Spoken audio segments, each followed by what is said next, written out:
Hi everybody and welcome to this week's video where I'm going to talk all about progressive overload, give you a full explanation of it so that you can build muscle and strength in the gym effectively so you're not just fanning about and wasting your time. Here we go. What is progressive overload? So progressive overload is single-handedly the biggest game changer when it comes to making progress in the gym. That's it. We need to be progressively overloading. There's no if, buts or maybes. We need it. We're not changing, we're choosing, as they say. So it's the biggest difference from if you're going in the gym, you've got a purpose. The purpose is to beat what you've done last week. How do we do that? We use progressive overload. When you go to exercise classes, you don't know what you did last week, and or the exercise class is different from last week.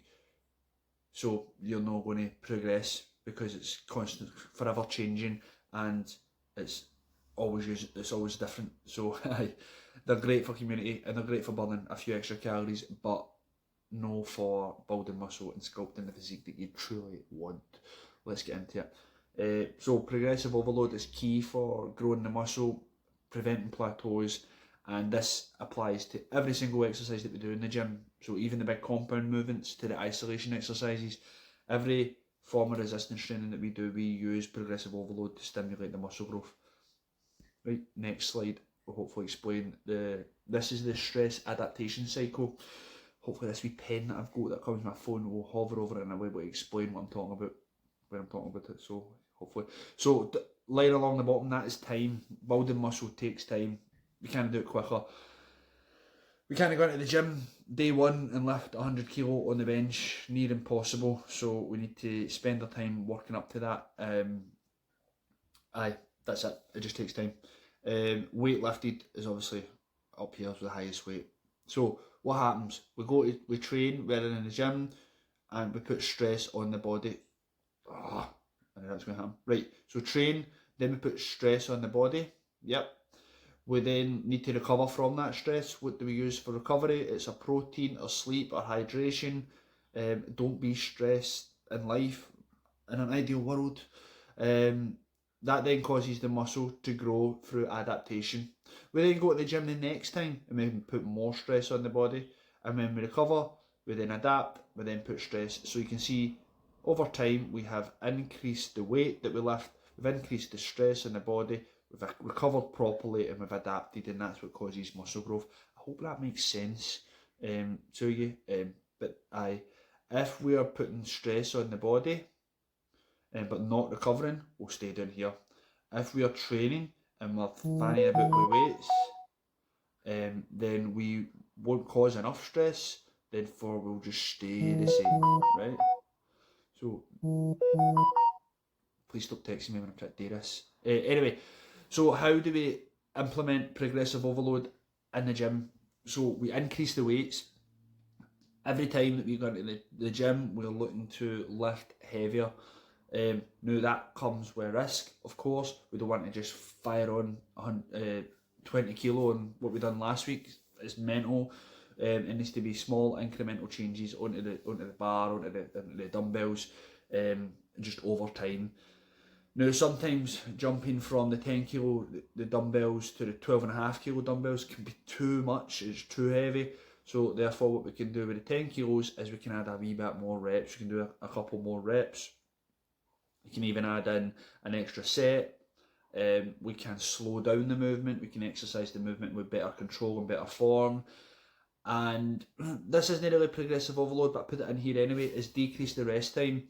That can just increase intensity a wee bit, which can sometimes help us break through plateaus. Right, next.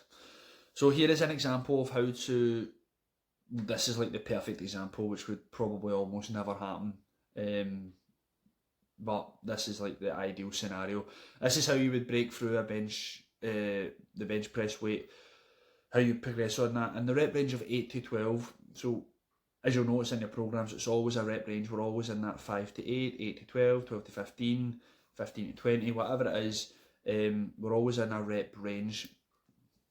On this occasion, person is bench pressing 60, they've got 8, 8 and 8.